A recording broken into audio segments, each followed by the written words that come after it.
இத்தன நாளா நம்ம ஜானகி வந்து இப்பன்னா, எந்த அளவுக்கு நம்ம இலக்கியாவ வச்சிருந்தாங்க அப்படின்றது நம்ம எல்லாருக்குமே நல்லாவே தெரியும். ஆனா இப்ப என்னாச்சு அப்படின்னு பார்த்தீங்கன்னா, ஜானகி வந்துட்டு இலக்கியாவோட கழுத்த புடிச்சு நெரிக்கிற அளவுக்கு வந்து இப்பன்னா வர ஆரம்பிச்சுட்டாங்க. இது உண்மையிலேயே வந்து இப்பன்னா அதிர்ச்சியான ஒரு விஷயம் தான் அப்படின்னு தான் வந்து சொல்லணும். ஏன்னா இந்த அஞ்சலிய வேணா வந்து இப்பன்னா இதுக்கு முன்னாடி கழுத்த புடிச்சிருக்காங்க, கட்டி புடிச்சிருக்காங்க, என்னென்னமோ பண்ணியிருக்காங்க. ஆனா இந்த இடத்துல வந்து இப்பன்னா இப்போ நம்ம இலக்கியாவுக்கு அந்த மாரி வாய்ப்பெல்லாம் நடந்திருக்கா அப்படின்னா, கட்டி பிடிக்கிறது மட்டும் தான் நடந்திருக்கு. மத்த எதுவுமே வந்து இப்பன்னா நடக்காம தான் இருந்துட்டு இருக்கு. உண்மையிலேயே வந்து பார்த்தீங்கன்னா, இது எல்லாமே சூப்பரா தான் போய்க்கிட்டு இருந்துச்சு. அது மட்டும் இல்லாம இப்போ இந்த பைரவி சொன்ன ஒரு விஷயம் ஒண்ணு, இன்னொன்னு வந்து பார்த்தீங்கன்னா, நம்ம ரேவதி பேசின விஷயம் ஒண்ணு. இது எல்லாமே வந்து பார்த்தீங்கன்னா சேர்ந்து தான் நம்ம ஜானகிய அப்படி பேச வைக்குது. ஒரு பக்கம் ஜானகி இருந்துட்டு பயங்கர கோவத்தோட, "நீ தானே இல்ல இது எல்லாத்தையுமே பண்ண. அது மட்டும் இல்லாம ரேவதி கிட்ட போயிட்டு, ரேவதிய தூண்டி விட்டதே நீ தானே" அப்படின்ற மாரி வந்து சொல்லி ரொம்பவே கேவலமா பேச ஆரம்பிச்சுறாங்க. அப்படி பேசியிருந்தா கூட பிரச்சனை கிடையாது. இன்னும் வந்து பார்த்தீங்கன்னா, பல வார்த்தைகளால வந்து பார்த்தீங்கன்னா, அந்த இடத்துல நம்ம இலக்கியாவ காயப்படுத்த ஆரம்பிச்சுறாங்க. அந்த ஒரு டைம்ல இலக்கியாவும் வந்துட்டு இப்போ ரேவதி கிட்ட அதாவது ரேவதி அத்தை கிட்ட வந்து பார்த்தீங்கன்னா, நான் சத்தியம் பண்ணிட்டேன். இன்னும் 10 நாள் தான். நான் வந்து பார்த்தீங்கன்னா, உண்மைய சொல்லி கௌதம வந்து பார்த்தீங்கன்னா, ரேவதி அத்தை கூட சேர்த்து வைக்க தான் போறேன். அதுல எந்த ஒரு சந்தேகமும் கிடையாது அப்படின்ற மாரி வந்து சொல்லியிருந்தாங்க.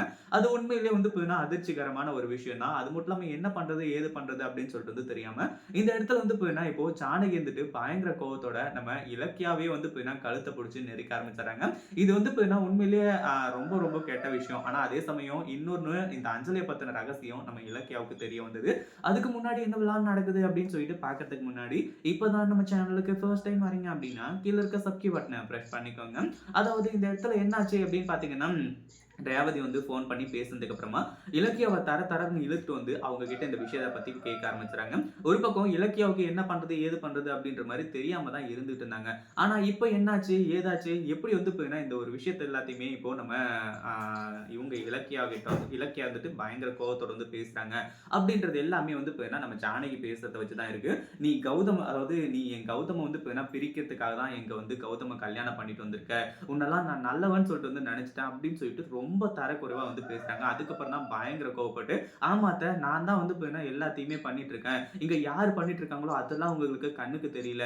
நான் தான் வந்து பார்த்தீங்கன்னா ரேவதி அத்தை கிட்ட போயிட்டு, இந்த மாரி தான் உங்க பையன் வந்து கௌதம் தான் சொல்லிட்டு கடைசி காலத்துல வந்து நீங்க கேளுங்க. ஜானகி அத்தை கிட்ட கேளுங்க, கேளுங்கன்னு சொல்லிட்டு நான் தான் தூண்டி விட்டுட்டேங்க. அது மாரி தான் நீங்க பேசிட்டு இருக்கீங்க. அப்படியே கூட வச்சுக்கோங்க. எனக்கு பிரச்சனை கிடையாது. நானும் எப்புட்றா உங்கள சமாளிக்கிறதுன்னு சொல்லிட்டு வந்து நெனச்சுட்டு இருந்தேன். ஆனா நீங்க இந்த அளவுக்கு வந்து பார்த்தீங்கன்னா, என்ன தப்பா நெனைப்பீங்க, தப்பா பேசுவீங்கன்னு சொல்லிட்டு நான் கொஞ்சம் கூட எதிர்பார்க்கவே இல்ல. அப்படின்ற மாரி வந்து சொல்லி பயங்கர கோவத்தோட வந்து பார்த்தீங்கன்னா சொல்லிட்டு இருக்காங்க. ஒரு பக்கம் இலக்கியா இருந்துட்டு நான் இப்படி தான் பண்ணுவேன். கௌதம் கிட்ட இப்ப உண்மைய சொல்ல தான் போறேன் அப்படின்ற மாரி சொல்லும்போது தான், இந்த கை கலப்பெல்லாம் ஆகுறது ஒரு பக்கம் கழுத்தெல்லாம் புடிச்சு வந்து பார்த்தீங்கன்னா நெரிக்க ஆரம்பிச்சது. நம்ம ஜானகியாடா அதுவும் இலக்கியாவா இப்படி வந்து பார்த்தீங்கன்னா கழுத்த புடிச்சு நெரிக்கிறாங்களா? அப்படின்ற அளவுக்கு வந்து பார்த்தீங்கன்னா அதிர்ச்சியாக ஆரம்பிச்சிருது. இத பத்தி நீங்க என்ன நினைக்கிறீங்க? அந்த வீடியோ பிடிச்சிருந்தா லைக் பண்ணுங்க, ஷேர் பண்ணுங்க. இப்பதான் நம்ம சேனலுக்கு ஃபர்ஸ்ட் டைம் வரீங்க அப்படின்னா, கீழ இருக்க சப்ஸ்கிரைப் பட்டன பிரஸ் பண்ணிக்கோங்க.